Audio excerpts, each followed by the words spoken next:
Bismillahirrahmanirrahim. Assalamualaikum warahmatullahi wabarakatuh. Alhamdulillah, segala puji bagi Allah Subhanahu wa taala. Shalawat dan salam senantiasa kita curah limpahkan kepada Nabi kita Muhammad sallallahu alaihi wasallam, juga tidak lupa kepada keluarganya, para sahabatnya, para tabi'in, tabi'ut tabi'in, dan mudah-mudahan kita semuanya mendapatkan syafaat dari beliau nanti di yaumil akhir. Amin ya Allah ya rabbal alamin.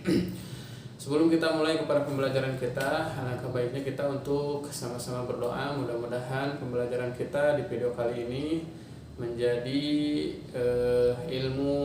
sebuah ilmu yang bermanfaat. Amin. Baik, masih di pembahasan cara pelafalan huruf, ya. Cara pelafalan huruf, bagaimana kita dapat atau mampu membaca huruf-huruf Al-Quran atau huruf-huruf hijaiyah sesuai dengan makhorijul huruf dan juga sifatul hurufnya, sesuai dengan cara pelafalannya, sesuai dengan alat ucapnya, juga sesuai dengan karakter yang dimiliki oleh huruf tersebut. Baik, pembahasan huruf-hurufnya itu saya urutkan sesuai dengan urutan makhrajnya, ya. Jadi kalau yang mengikuti dari awal video mungkin sudah tahu, saya mulai dari makhraj pertama, yaitu makhraj aksal halqi, ya, dari aksal halqi, dan sekarang kita sudah sampai kepada makhraj lisan, yaitu bagian ujung lidah yang berada di antara gigi seri atas dan gigi seri bawah. Nah, huruf apa yang keluar dari ujung lidah yang berada di antara gigi seri atas dan bawah? Ada 3 huruf. Yang pertama adalah huruf zai, ya. Yang kedua adalah huruf sin, dan yang ketiga adalah huruf shad, sebagaimana yang dikatakan oleh Imam Ibnul Jazari di dalam manzumahnya, ya. Was-safiru mustaqim minhu wa min fawqi thanaya sufla. Was-safir, dan huruf-huruf safir, kita tahu bahwasanya huruf-huruf safir itu adalah zai, sin, dan huruf shad. Mustaqim, tempat keluarnya adalah minhu. Minhu itu hu-nya kembali ke torof, ya, torof lisan. Minhu, dari torful lisan atau ujung lidah, wa min fauqis thanaya sufla, dan dari bagian atas gigi seri bawah. Itu artinya si ujung lidah ini dia berada di tengah-tengah antara gigi seri atas, ya, dan gigi seri bawah. Nah, ada yang mengatakan bahwasanya ujung lidah ini lebih dekat kepada gigi seri bawah. Namun ada juga yang mengatakan bahwa si ujung lidah ini fleksibel, gitu, mau terletak dimanapun, yang penting nanti pengucapan sin, shad, dan zai-nya sempurna, seperti itu. Itu untuk alat ucapnya, ya, makhrajnya. Jadi makhrajnya saya ulangi, yaitu ujung lidah yang letaknya di antara gigi seri bawah dan gigi seri atas. Ada 3 huruf yang keluar, yaitu zai, sin, dan juga huruf shad. Baik, kita langsung kepada karakter masing-masing hurufnya. Yang pertama, karakter untuk huruf zai. Apa saja karakternya? Karakter pertama adalah al-jahru, ya. Al-jahru, tidak ada nafas yang mengalir. Kemudian yang kedua, ar-rikhawatu, ada suara yang mengalir. Sebagaimana yang kita tahu bahwa zai ini kalau di huruf kita z, ya, jadi sama, karakternya juga sama, ada suara yang bergemuruh yang mengalir, zzz. Nah, itu zzz. Kalau istilah bahasa tajwidnya rikhawa, sifat rikhawa, ada suara yang mengalir. Kemudian yang berikutnya adalah istifal, ya, pangkal lidah yang rileks. Kemudian infitah, rongga di dalam mulut agak luas. Kemudian setelah infitah ada sifat sofir. Sofir itu desis, ya, suara yang menyerupai burung atau suara yang menyerupai desisan hewan, ya. Kalau di sini mungkin konteksnya hewannya ular. Nah, itu.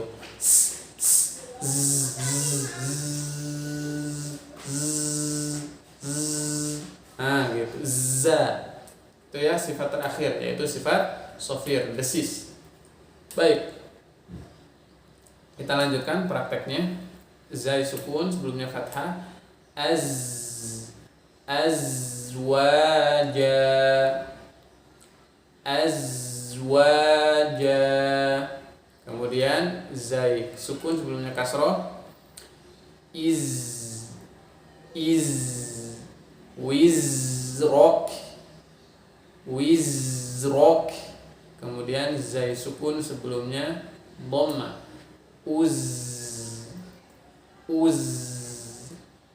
Uzlifat, harus dialirkan. Uzlifat. Baik, zai berharokat tanpa mad. Zakkaha, zilzalaha,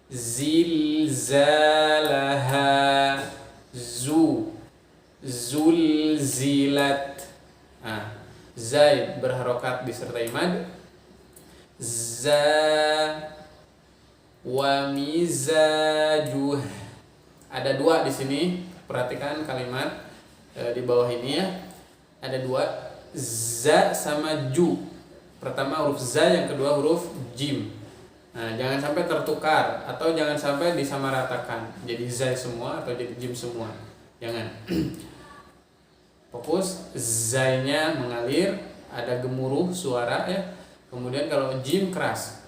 Za wa mizajuh nazidakum yataghamazun. Baik, sekarang zai bertasdid. Zai bertasdid fathah. Tanazzal, ngalir. Tanazzal, ada suara yang bergemuruh. Kemudian zai bertasdid kasroh. Munazziluha, munazziluha. Zai tasdid dhamma. Ta'uzzuhum, ta'uzzuhum. Baik, itu untuk praktek pelafalan huruf zai. Harus sering berlatih ya, apalagi bagi kita yang kesulitan dalam mengucapkan huruf Z. Bagi yang sering atau terbiasa mengucapkan huruf Z, saya kira tidak ada masalah ya. Terutama di Al-Quran itu ada kalimat misalkan kayak tadi ya, berdampingan gitu antara zai dengan jim. Nah, ini harus dimurnikan satu-satu. Zai ya zai, jim ya jim gitu. Wa mizajuh contohnya, atau jazaa, itu juga mesti dilatih ya. Kalimat-kalimat yang dimana ada zai dan jim yang berdampingan ini mesti dilatih. Baik, langsung kepada huruf yang kedua, yaitu huruf sin. Huruf sin ya. Huruf sin itu lidah kita pun sudah terbiasa. Apa yang sering kita ucapkan? Yang sering kita ucapkan adalah huruf S. Sering kita ucapkan S ya, S. S itu sin. S itu sama dengan huruf sin. Jadi saya kira tidak ada masalah untuk pelafalan sin ini ya, karena semua orang juga mungkin sudah terbiasa dengan huruf S ini. Baik, apa saja karakternya? Karakter huruf sin itu adalah hamas, nafasnya panjang mengalir. Kemudian yang kedua rikhawah, suaranya ya sama kayak Z tadi, mengalir. Kemudian istifal. Kemudian ada infitah. Kemudian yang terakhir adalah sifat sofir ya. Jadi apa tadi sofir? Sofir itu desis gitu. Nah, seperti itu.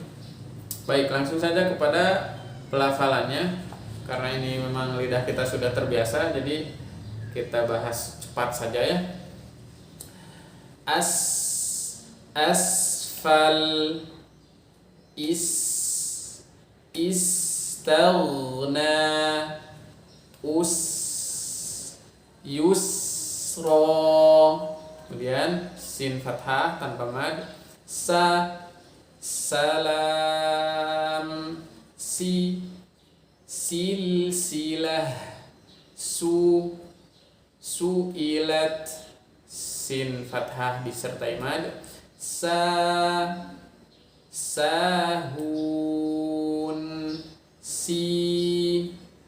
sinin, rasul, sin bertasydid fathah, yassarah, kemudian sin bertasydid kasroh, wa nuyassiruk. Baik, itu untuk huruf sin. Agak cepat ya untuk sin karena memang sama dengan huruf S, semua orang pasti saya yakin bisa. Namun ada sebagian orang itu mengucapkan S pakai S ya. Misalkan mengucapkan saya itu pakainya saya gitu, saya. Nah, ini saya khawatir orang-orang yang seperti itu pengucapan sinnya pakai shin besar gitunya. Bismillah. Nah, ini harus dirubah ya. Jangan sampai mengucapkan saya jadi saya. Tapi bebas lah bahasa Indonesia mah. Asal jangan terbawa kepada pembacaan Al-Qur'anul Karim. Fatal gitu ya, fatal. Karena bisa merubah makna. Baik, huruf yang ketiga. Ya, huruf yang ketiga yang datang dari atau yang terucap dari ujung lidah yang berada di antara gigi seri bawah dan atas itu adalah huruf shad. Ya, huruf shad. Baik, karakternya apa saja? Sama dengan huruf sin, nanti beda di beberapa sifat saja. Yang pertama ada sifat al-hams.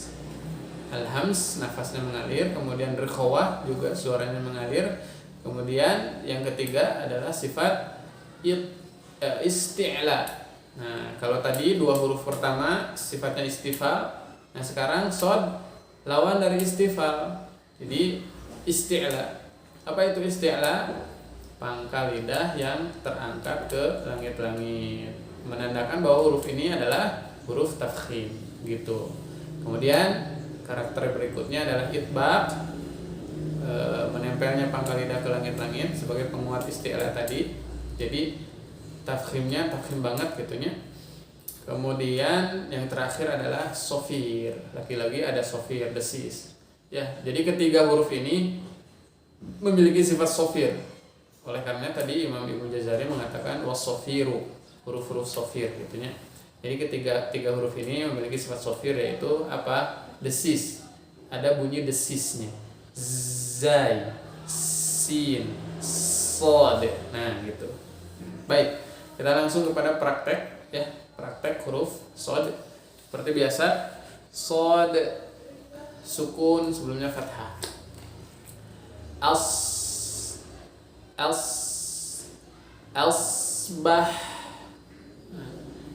islah,